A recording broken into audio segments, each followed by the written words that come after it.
حکومت سندھ آپ کے ساتھ تو چھانا بشانہ کھڑی ہے نا، آپ کی ساتھ کمر بستہ ہو کے، آپ کے تحفظ کے لیے، آپ کی معاشی سرگرمیوں کے فروغ کے لیے۔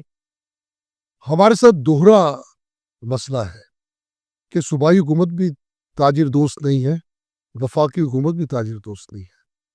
کراچی میں اگر انفراسٹرکچر کے مسائل ہیں، اگر کراچی میں امن و امان کے مسائل ہیں، کراچی میں اگر معاشرتی، ثقافتی، سماجی جتنے بھی مسائل آپ دیکھ رہے ہیں، اس کے پیچھے سندھ حکومت ہی کی غلطیاں ہیں۔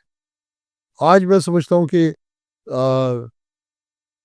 بارہا پکارا ہم نے سندھ حکومت کو بھی، لیکن کوئی ٹس سے مس نہیں ہوا۔ ایسا لگتا ہے ایک بت کے سامنے کھڑے ہیں جس میں جنبش پیدا نہیں ہوتی۔ تو آپ سندھ حکومت کا تو خیر ذکر ہی کیا کرنا۔ سر سندھ حکومت تو کہہ رہی ہے کہ ہم تاجر برادری کو امن و امان دے رہے ہیں، ان کو روزگار کی فراہمی کے لیے، ان کو سہولتوں کی فراہمی کے لیے، کاروباری سرگرمیوں کے فروغ کے لیے اقدامات کر رہے ہیں، اور آپ تو سر نالا نظر آتے